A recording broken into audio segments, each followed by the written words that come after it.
So about a month ago, a game dropped called Nicktoons and the Dice of Destiny, and it's a Nickelodeon RPG with a lot of Nick characters in it. And I played all the old Nicktoons games such as Globs of Doom, Nicktoons Unite, Attack the Toy Box, so it only felt right to give this one a try and attempt to platinum it. I'm just gonna go over all the trophies, how long it took me, how long of a game it is, if I think it's worth getting, and what I recommended. Is it a bad game, etc. So yeah, I hope you guys enjoy. First trophy we got is all tangled up, which you get from just going to the tangle, which they give you at the beginning of the game. It's an instant trophy, pretty simple. So the next trophy we got enemy pruner, which you get by just killing 200 enemies in Bikini Bottom, which is the first level of this game, and that one was pretty simple. The next one we got is got gear, which you get by just equipping all your gear slots in the game with a gear. Another super simple trophy you get in the first level of the world, pretty simple. The next one we got is Whoa Epic, which you just get by filling up all your gear slots with epic variants instead of like basically like common, blue. Another super simple one. So the next trophy I got was from a boss fight actually, with Angelica being the first boss. It was a pretty not hard boss, I guess. It depends on the difficulty. I played them all on hard difficulty first. Um, but it's pretty much like a your average boss fight where you have to dodge, dodge, attack, attack, and there's me getting the trophy. Pretty simple. The next trophy we got Towers of Power, which you get by killing 50 enemies with Jimmy's special ability. Jimmy's definitely the worst character in the game though. Yeah, it was not easy using him. Next trophy we got Bringing Light to the Darkness, which you get by just killing 200 enemies in the Darkness world, which I think is the third one that you get to. Next, we got Ultimate Rockout, which just like Jimmy's, you just got to kill 50 people with the special ability. And this one with SpongeBob. SpongeBob's probably the best character in the game. Pretty simple trophy. Next trophy is That's Gotta Hurt, which you get by killing 50 people with Timmy's special ability. Super simple trophy. Next, we got Whack 'em or Rack 'em and Whack 'em, which you get by just killing 1,000 enemies in the game. Super simple. It naturally progresses as long as you don't like skip through all the levels and you actually like engage with the enemies. Go in Ghost mode, which you get by using Danny's special ability in the game. Danny's a decent character. Uh, yeah, this trophy was super simple too. Next trophy we got another boss fight. It was Ember. You get a trophy for defeating each of the villains in this game. She was pretty easy. Next we got Team Builder, which you get by unlocking all the characters. This one also comes naturally, as Pearl will alert you every time you get a new character. Super simple. Next trophy we got Mind Over Matter, which is by using Leo's special ability. Once again, a super easy trophy. Once you unlock him, no, he's automatically unlocked. So yeah, super easy trophy. Same with Jenny here. She's the last character you unlock in the game, and you just use her rocket ability, and yeah, you get this trophy. Next trophy we got Hot Stuff, which you get by just killing 200 enemies in the Fire World. I think this is the fourth one in the game, the fourth level world.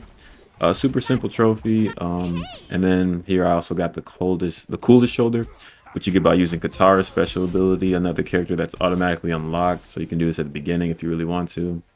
I can do this in my sleep, which is from Sandy's special ability. Sandy's probably like another bad character in the game.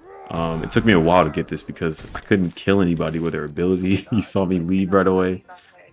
Dino Damages. I forgot this character's name. I think it's Susie, but you just have to kill 50 people with her dinosaur ability. You unlock her before Jenny. And this boss fight, Azula, you get a trophy for beating her too. She was definitely the hardest boss before the final one, which will show up in a bit. She was definitely like, I don't know why she was like so hard for me. I think I was like rushing because I was kind of like trying to just rush for some reason. But yeah, once you beat Azula, you'll get that trophy. Here's me actually getting the trophy. It took a while, but she was. Oh yeah, this also was on the hardest difficulty. The game itself is not too difficult.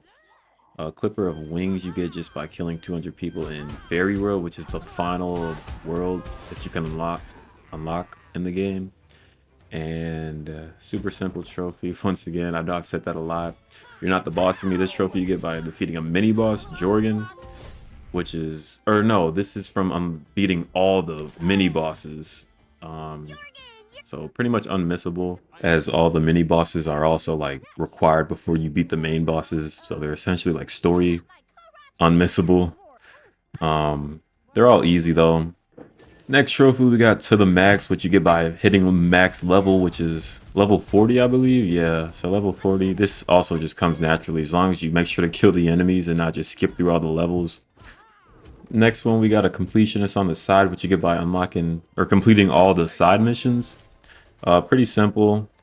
It'll pop up like the directions to go to complete all of them and stuff, so it was pretty easy. That's some strong stuff you get by maxing your potions. And it was essentially easy, just progressing through the story. You get those rainbow shards to upgrade. Same with this one. Chasmite you get by maxing a weapon or anything to 3 stars. Super simple. The next one we got is quest complete, which is defeating the final boss, which is Vicky. I got 2 trophies for this actually because this was the final boss and there was 2 variants of Vicky. The other one should pop, yep, right there. Next one we got the Dungeon Uber Master, which you get by completing every single level on the highest difficulty. And I started the game on the highest difficulty because I figured that'd be easier. So this one was pretty simple to me. The total dungeon mastery. This one was definitely like I didn't know what to do at first because there was no guide or nothing. But it's just the dungeon mastery challenges that is on every level. You can just repeat it 50 times, and then here's me actually getting the platinum from getting that final trophy, which was the dungeon one. But overall, the platinum wasn't hard at all. Took me about 11 hours to beat the game. The hardest trophy definitely would be the dungeon one, which was the final one I got before I got the platinum, which is what I'm doing in this gameplay right here, just defeating all these challenges, which on the hardest difficulty, some of the challenges are actually kind of hard.